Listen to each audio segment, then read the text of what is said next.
महाराष्ट्र विशेषमध्ये सगळ्यांचं स्वागत. नमस्कार, मी अमित गद्रे. महाराष्ट्रातल्या तुमच्यासाठी उपयोगी योजना आणि महत्त्वाच्या घडामोडींचा आढावा घेऊया.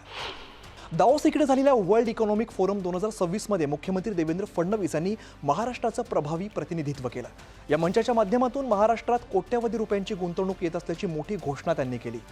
उद्योग, सेवा, शेती तंत्रज्ञान, AI data centre, innovation city यांसारख्या प्रकल्पांचा यामध्ये समावेश आहे. एकूण करारांपैकी 83% FDI असून 18 देशांमधून गुंतवणूक येणार आहे. ही गुंतवणूक राज्याच्या सर्व भागांमध्ये रोजगार आणि आर्थिक विकासाला चालना देणारी ठरणार आहे. गुंतवणुकीचे करार जे आपण केले आहेत किंवा जे काही गुंतवणुकीच्या अनाउन्समेंट आपण केलेल्या आहेत त्या 30 लाख कोटी रुपयाच्या आहेत. तर 18 देशातनं ही गुंतवणूक येते आहे. दरम्यान जागतिक आर्थिक परिषदेसाठी दावोस दौरा ज्ञान, तंत्रज्ञान, विदेशी गुंतवणूक मिळवण्यासाठी महत्त्वाचा प्रयत्न असल्याचं मुख्यमंत्री फडणवीसांनी म्हटलं. या जागतिक परिषदेत महाराष्ट्रासाठी विविध करार करण्यात आले. महाराष्ट्रात ग्रीन इंडस्ट्रियल कॉरिडॉर विकसित करण्याच्या अनुषंगाने चर्चा करण्यात आली. राज्यामध्ये अधिकाधिक इलेक्ट्रिक वाहनांना प्राधान्य देऊन प्रदूषण कमी करण्यावरती भर देण्यात आला. मुख्यमंत्री फडणवीसांनी महाराष्ट्रामध्ये $2.5 बिलियन गुंतवणुकीवरती चर्चा केली. स्वित्झर्लंडमधील दावोसमध्ये आयोजित जागतिक आर्थिक परिषदेमध्ये महाराष्ट्रासाठीचे मोठ्या प्रमाणात गुंतवणूक करार करण्यात आले. विविध क्षेत्रातून राज्यात गुंतवणूक वाढते आणि यावेळेला गुंतवणुकीसह तंत्रज्ञान सुद्धा मिळतंय आणि त्यासाठी अनेक चांगले MOU करण्यात येत आहेत, असं मुख्यमंत्री देवेंद्र फडणवीस यांनी स्पष्ट केलं. दरम्यान Raigad Pen growth centre launch करण्यात आल्याची माहिती मुख्यमंत्री देवेंद्र फडणवीसांनी दिली. हे रेडी टू स्टार्ट असं ग्रोथ सेंटर असणार आहे, असंही त्यांनी स्पष्ट केलं. या माध्यमातून तब्बल 1 लाख कोटींच्या गुंतवणुकीचे MOU करण्यात आलेत. त्यामुळे एक चांगलं शहर तयार होणार असून त्यातून मोठ्या प्रमाणात रोजगाराच्या संधीसुद्धा निर्माण होणार आहेत. तर दावोस इथल्या वर्ल्ड इकॉनॉमिक फोरम 2026 दरम्यान मुख्यमंत्री देवेंद्र फडणवीस यांनी हेंकेल कंपनीचे ग्लोबल CEO कार्स्टन नोबेल यांची भेट घेतली. या बैठकीमध्ये हेंकेलच्या भारतातील, विशेषतः महाराष्ट्रातील भविष्यातील गुंतवणुकीच्या योजनांबाबत चर्चा झाली. शाश्वत विकासासाठी हेंकेलकडून राबवण्यात येणाऱ्या ग्रीन प्रॉडक्ट्स आणि पर्यावरणपूरक उपक्रमांवर यावेळेला भर देण्यात आला.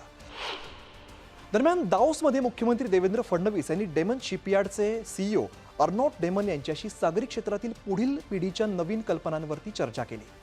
सुरक्षितता, विश्वासार्हता आणि पर्यावरणपूरक सागरी उपाययोजना या समान दृष्टिकोनावरती भर देण्यात आला. महाराष्ट्रातील बंदर विकास आणि अंतर्गत जलमार्गाच्या विस्तारीकरणासाठी डायमेन कंपनीच्या जागतिक दर्जाच्या कार्यक्षमतेचा उपयोग करून राज्यात ग्रीन मेरीटाईम हब उभारणीसाठी मोठी संधी असल्याचं मुख्यमंत्री फडणवीस यांनी स्पष्ट केलं. दरम्यान याच वेळेला महाराष्ट्राच्या डिजिटल विकासावर सुद्धा महत्त्वपूर्ण चर्चा झाली. मुख्यमंत्री देवेंद्र फडणवीसांनी MIT मीडिया लॅबच्या कार्यकारी संचालिका जेसिका रोझेनवॉर्सेल यांच्याशी सखोल संवाद साधला. या चर्चेत भारतातील डिजिटल पब्लिक इन्फ्रास्ट्रक्चरची भूमिका आणि समावेशक प्रशासनासाठी त्याचा होत असलेला उपयोग यावरती भर देण्यात आला. डिजिटल पायाभूत सुविधांमुळे महाराष्ट्रातील सेवा वितरण अधिक प्रभावी झालेलं असून नव्या कल्पनांना चालना मिळते.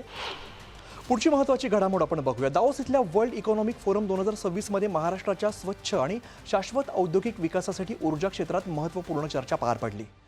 अँटोरा एनर्जीचे CEO अँड्र्यू पोनेक आणि मुख्यमंत्री देवेंद्र फडणवीस यांच्यात झालेल्या संवादात थर्मल एनर्जी स्टोरेज तंत्रज्ञानावरती चर्चा करण्यात आली. या तंत्रज्ञानाच्या माध्यमातून सौर आणि पवन ऊर्जेचं रूपांतर शून्य कार्बन औद्योगिक उष्णता आणि वीज निर्मितीत केलं जाणार आहे. तर याच वर्ल्ड इकॉनॉमिक फोरम 2026 दरम्यान महाराष्ट्रासाठी महत्त्वपूर्ण गुंतवणूक संधीवरती सुद्धा चर्चा झाली. AP मोलर मार्क्सचे CEO विन्सेंट क्लार्क आणि मुख्यमंत्री फडणवीस यांच्यात झालेल्या बैठकीत महाराष्ट्रात $2.5 अब्ज टर्मिनल उभारणीच्या योजनेवरती सविस्तर चर्चा करण्यात आली. पुढची महत्त्वाची बातमी बघूया. दावोस इथल्या वर्ल्ड इकॉनॉमिक फोरम 2026 मध्ये हुंदाई मोटर कंपनीकडून महाराष्ट्रात मोठ्या गुंतवणुकीचे संकेत मिळाले. हुंदाईचे अध्यक्ष सुंग किम आणि मुख्यमंत्री फडणवीस यांच्यामध्ये बैठक झाली आणि या बैठकीत निर्यात केंद्रित उत्पादन, इलेक्ट्रिक वाहन, हायड्रोजन मोबिलिटी आणि शाश्वत वाहतूक क्षेत्रातील सहकार्यावरती चर्चा झाली.